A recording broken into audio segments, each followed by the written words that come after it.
God for now. Ohun tí ìwọ àti èmi ń retí báyìí gẹ́gẹ́ bí ẹni tó ní ìrètí ìjọba Ọlọ́run, òun náà ni ìfarahàn Jésù ní àwọsánmọ̀. Ọjọ́ tí ìpè yóò dùn, mo gbàdúrà wípé ó gbọ́ ìpè. Olóò máa gbọ́ ìpè. Bíbélì sọ fún wa níbi tí a kà fún wa yìí wípé àwọn òkú nínú Kristi ni yóò kọ́kọ́ jíǹde. Ó túmọ̀ sí pé irú àwọn màmá bí wọ̀nyí, èyí tí wọ́n ti sùn kí ìpè kí ó tó dún, àwọn ni ó kọ́kọ́ jíǹde. Ìwọ àti èmi tá a kù sẹ́yìn, bí Ọlọ́run bá ràn wá lọ́wọ́ tá a borí délé, bí Ọlọ́run bá ràn wá lọ́wọ́ tí a dúró nínú ìgbàgbọ́ títí gbà tí Kristi yóò farahàn láwọsánmọ̀, a jẹ́ pé àwa náà yóò gbọ́ ìpè, a ó sì jí dìde, a ó pa àwa tó wà láàyè láradà, a ó sì fìyẹ́ fò bí idì, a ó pàdé Jésù ní àwọsánmọ̀. Ògo ni fún Ọlọ́run lókè ọ̀run. Irú bí a ó ṣe pàdé Jésù ni agbára rẹ ò ká láti fò, ọgbọ́n rẹ ò gbé láti fò, oògùn rẹ kò gbé láti fò. Kìkì iye àwọn tí ó bá ní iná nínú, kìkì iye àwọn tí ó bá ní ẹ̀mí mímọ́, òun ni yóò lè fò. Ògo ni fún Ọlọ́run lókè ọ̀run. Títí di òní, ó sì máa ń yà mí lẹ́nu bí aeroplane ṣe ń gbéra bó ṣe ń fò. Pẹ̀lú oore ọ̀fẹ́ Ọlọ́run, mo ti ní àǹfààní láti wọ local flight between Nigeria. Mo ní àǹfààní láti wọ international to Israel, to Dubai and to other places. Bí plane ṣe máa ń gbéra, ó máa ń yà mí lẹ́nu ni. Ọlọ́run yóò ràn wá lọ́wọ́. Plane international ó lè gùn láti ibi tá a wà títí dé ojú títì. Ènìyàn 500 yóò wà nínú ẹ̀. Olúkúlùkù yóò sì ní ẹrù tó tó 30 kilo.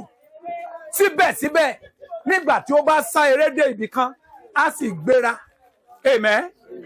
Á gbéra, á dẹ̀ fò, á dẹ̀ lọ lọ́hùn.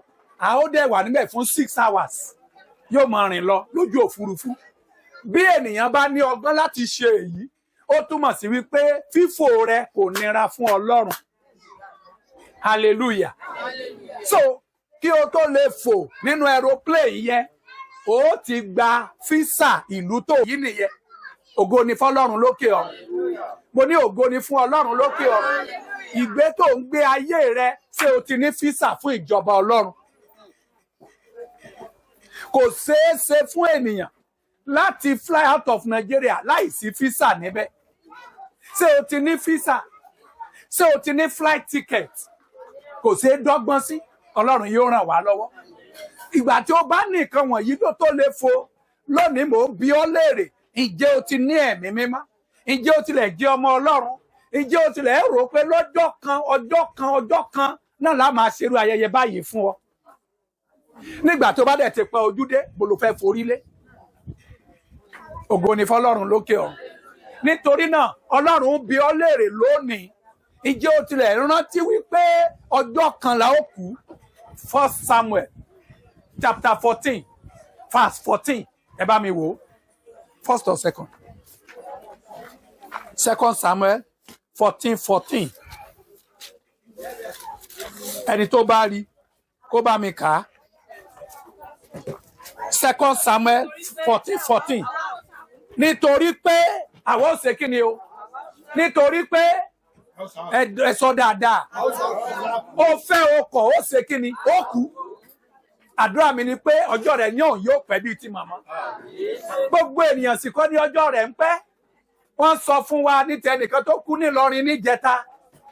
Hòtẹ́ẹ̀lì rẹ̀ jàngànjàngàn ni. Ọmọ 56. Ó ní owó débi tí wọ́n ní dé. Mariam Hotel òun ló ní. Wọ́n ní ó kàn jókòó náà ni. Ó dẹ̀ slum.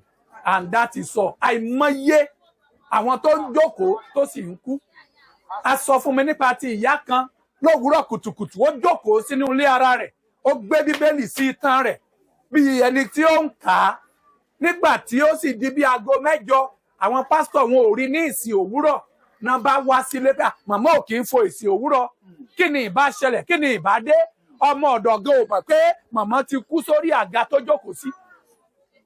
Ìgbà táwọn pásítọ̀ dé wọ́n ní ọmọ ọ̀dọ̀ màmá dà wọ́n ní màmá ló jókòó lẹ́yà thank you kí ni màmá wá ń ṣe tán wá chọ́ọ̀chì tán wá jókòó tán ka bíbélì nínú ilé wọ́n dé ọ̀dọ̀ màmá kan tó mọ̀ wípé màmá gbé bíbélì lé ìtàn ọlọ́jọ́ sì dé síbẹ̀. Níbo ni eré ìje ìgbàgbọ́ rẹ yóò ká ọmọ? Níbo ló yọrí ìrìn àjò ayé rẹ sí? Bíbélì sọ wípé àwọn òkú nínú Kristi ni yóò kọ́ jíǹde. Ó sáà mọ̀, it is written, either you like it or not, you will die. Amen. And if death is sure, is your eternity sure? Gẹ́gẹ́ bí ènìyàn tí a dá, gẹ́gẹ́ bí ẹni tó ní àǹfààní láti mọ Kristi, bí ikú ṣe dájú bẹ́ẹ̀ náà ló yẹ kí ìjọba ọ̀run rẹ kó ṣe kí ni o kó dájú. Kí ni o tí ò ní jẹ́ kó lọ? O fẹ́ jadùn ayé fún ìgbà díẹ̀. Gẹ́gẹ́ bí mo ṣe sọ fún wa, ó ní ẹnikẹ́ni tó bá fi ara rẹ̀ fún ayé jíjẹ. Ó kú nígbà tó wà láyé sọ fún ọ pé ayé kí ló ń jẹ láyé? Ayé tó lélélé tó lè bá. Àwọn tó jẹ ayé ọ̀hún lánàá dà. Wọ́n ṣe kí ni o? Wọ́n ti kú, wọ́n ti lọ. Wọ́n ti kú, wọ́n ti lọ. Oore ọ̀fẹ́ ni fún ọ láti mọ Jésù. Oore ọ̀fẹ́ ni fún ọ láti gbé ìgbé ayé ìwà mímọ́.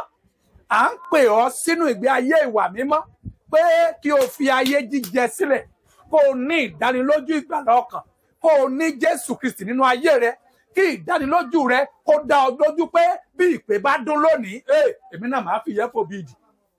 Ọlọ́run yóò ràn wá lọ́wọ́. Wo bí ayé ti dà lónìí. Kò sí ohun tí Jésù sọ pé yóò ṣẹlẹ̀ kí ìgbẹ̀yìn ayé tó dé tí ò ti bẹ̀rẹ̀ sí í ṣẹlẹ̀. Hallelujah o. Hallelujah o. So nítorí náà ó yẹ kí ìwọ àti èmi lójoojúmọ́ ká ti máa gbáradì pé àbí ìpè yóò dùn, àbí ìpè yóò dùn. Èmi ò mọ̀ bóyá òjò dẹ̀ rọ̀ ní Òṣogbo ṣá. Torí ní Ìlọrin báyìí odidi oṣù kan sẹ́yìn òjò mọ́ rọ̀. Ojú dẹ̀ ń kúùl, ojú dẹ̀ ń kúùl, ojú ní àsìkò yìí òwe ló ń pa fún wa o. Ọlọ́run yóò ràn wá lọ́wọ́. Nítorí náà ìwọ oníṣẹ́ ẹ̀ṣẹ̀ jáwọ́ kúrò nínú ẹ̀ṣẹ̀. Kọ ẹ̀ṣẹ̀ sílẹ̀. Gba Jésù ní Olúwa àti Olùgbàlà. Ní àkókò tí a wà yìí, Sátánì dẹ̀ ń gbé ogun lọ́pọ̀lọpọ̀. Pàápàá jùlọ ìwọ Kìrìsìtíẹ́nì